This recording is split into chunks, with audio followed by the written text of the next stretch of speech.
உண்மையாகவே ஒரு நிமிடம் அல்லது 5 நிமிடம் அமர்ந்து தனிமையில் யோசித்து பாருங்கள். எல்லாமே உயிர்தான். நம் கண்ணுக்கு முன்னாடி தெரிகிற எல்லாமே உயிர்தான். நம்ம வளர்க்கிற நாயிலிருந்து, பூனையிலிருந்து, பறக்கும் பறவைகளிலிருந்து எல்லாமே ஒரு வகையிலே உயிர்தான். அந்த ஒவ்வொரு உயிருக்கும் இறைவன் ஒரு உடலை கொடுத்திருக்கின்றார். அதன் கர்மத்தை கழிப்பதற்காக ஒவ்வொரு உருவத்தை எடுத்து இந்த பூமிக்கு வந்திருக்கின்றோம்.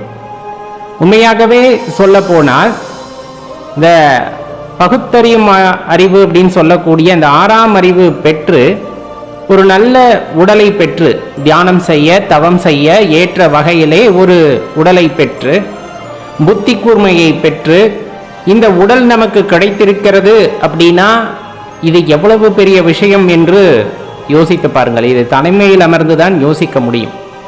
என்ன, நம் கூட்டத்தில் இருந்தால் கொண்டாட்டம், குதூகலம், சோகம், கவலை, இந்த மாதிரி பல விஷயங்கள் நம்மை சூழ்ந்து கொள்ளும். இதை பற்றி சிந்திக்க முடியாது.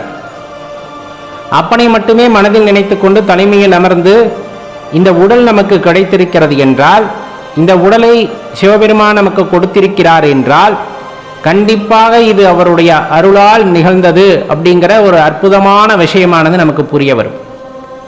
இது திருவருள் இல்லாமல் எப்பொழுதுமே நடக்காது அப்படிங்கிறத தெரிஞ்சுக்கணும். திருவருள் வழிகாட்டியதின் அடிப்படையிலேயே நமக்கு இந்த உடலானது கிடைக்க பெற்றிருக்கிறது. கர்மத்தை கழிப்பதற்காக, நம்மை நாம் உணர்வதற்காக, இறைவனின் இருப்பை அறிவதற்காக. அப்படி அரும்பெரும் உடலானது நமக்கு கிடைத்திருக்கிறதே, அதை நாம் முறையாக பயன்படுத்துகின்றோமா? இந்த உடலை வைத்து உடலிலுள் இருக்கக்கூடிய அந்த இறை ஆற்றலை நாம் உணர்ந்து கொள்வதற்கு ஏதேனும் முயற்சி செய்கின்றோமா அப்படிங்கிற கேள்வியை நம்ம நாமே கேட்டுக்கொள்ளணும். கேட்டுக்கிட்டோம்னா கிடைக்கிற பதில் என்னன்னு நமக்கு நல்லாவே தெரியும். ஒரு நிமிஷத்துல இறை சிந்தனையிலே இருக்கேன்ப்பா, இன்னொரு 5 நிமிஷம் பக்கத்துல தொலைக்காட்சி ஓடுது, வானொலியில் ஏதாச்சும் கேட்டுச்சு அல்லது என்னோட கைபேசி அலறுதுன்னா அந்த கவனம் போயிடுறது. ஏன் போச்சு அப்படின்னா இந்த உலக வாழ்க்கை என்னை ஈர்க்க ஆரம்பித்து விடுகிறது. அதனால் என்னை நான் மறந்து விடுகின்றேன்.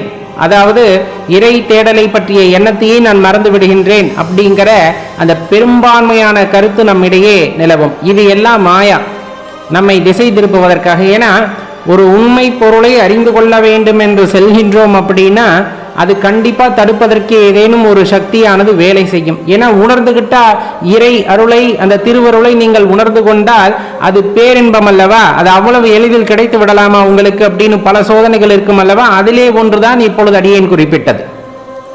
இப்போ சாதாரணமா ஒரு வெற்றி கிடைத்து விடுகுதா மனுஷ வாழ்க்கையிலன்னா கிடையாது. கடுமையா உழைக்கணும். அது பல விஷயங்கள் எதிரில் இருக்கும். எல்லாத்தையும் தாண்டி போனாதான் நமக்கு வெற்றி அப்படிங்கிறதே கிடைக்குது சாதாரண இந்த மனித வாழ்க்கையிலே. அதிலையும் தெய்வத்தை உணர வேண்டும், அதுவும் அவருடைய கருணையால் உணர வேண்டும் என்றால் அதற்கு எவ்வளவு தியாகங்களை செய்ய வேண்டியது இருக்கும் என்பதை யோசித்து பாருங்க. ரொம்ப சாதாரண அதை தாண்டி போயிட முடியாது. நம்ம அவருக்கு ரொம்ப தொலைவில் இருக்கும், இறைவனை விட்டு ரொம்ப தொலைவில் இருக்கின்றோம். சரி, எப்ப இறைவனை உணர முடியும்? கொஞ்சம் கொஞ்சமா நகரணும். உதாரணத்துக்கு ஒரு காந்தம், இறைவன் காந்தம் மாதிரி வச்சுக்கோங்க. ஒரு பெரிய காந்தம் இறைவன். சொல்லப்போனா அதுதானே உண்மையும் கூட. ஈர்ப்பு சக்தி அவருக்கு அதிகம். ஆனா நம்ம என்ன பண்றோம்? அவரை விட்டு விலகி போயிடுறோம். கொஞ்சம் அப்படியே மெதுவா அவரை நோக்கி நகர ஆரம்பிச்சோம்னா அப்படி கொஞ்சமா அந்த உணர்திறன் இருக்கும். ஏதோ ஈர்க்கிற மாதிரி இருக்கே அப்படின்ட்டு. இன்னும் கொஞ்சம் நகரும் போது கொஞ்சம் அதிகமா ஈர்க்கும். இன்னும் கொஞ்சம் நகரும்போது நல்லா ஈர்க்கிறது தெரியும். ஆனா இருந்தாலும் அதை விட்டு விலகி வரணும்னு தான் நம்மளுக்கு தோணும். ஒரு குறிப்பிட்ட காலகட்டத்தில் நம்மையே அறியாமல் நாம் காந்தத்துடன் போய் ஒட்டி கொள்வோம். உண்மையாகவே நாம் போய் ஒட்டி கொண்டோம்னா கிடையாது, இறைவன் ஈர்த்து விட்டார் அப்படிங்கிறது தான் உண்மை. இறைவன் ஈர்த்து ஆட்கொண்டு விட்டார் அப்படிங்கிறது உண்மை. தன்னுடன் அப்படியே ஈர்த்து வைத்துக் கொள்கின்றார்.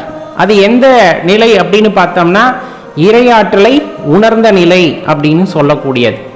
இறையாற்றலை உணர்ந்த நிலை அப்படிங்கிறத தான் நம்ம சொல்லுவோம். சரி, அப்படி ஒரு நிலை நமக்கு வருகிறது அப்படின்னா அதை விட பேரானந்தம் வேற என்ன இருக்க முடியும் என்பதை சிந்தித்து பாருங்கள். இறைவன் நம்மை ஈர்த்து கொண்டு விட்டார், நாம் அவரை நோக்கி போக போக அவர் நம்மை இன்னும் வேகமாக இழுத்து விட்டார்னா அதை விட பேரானந்தம் இந்த உலகத்திலே வேறு எதுவும் இருக்க முடியாது. இது எல்லாம் எப்ப நடக்கும்? இறைவன் எப்பொழுது நம்ம ஈர்ப்பார்? நம்ம மனசுல இருக்கக்கூடிய அழுக்குகள் நீங்கும் போது.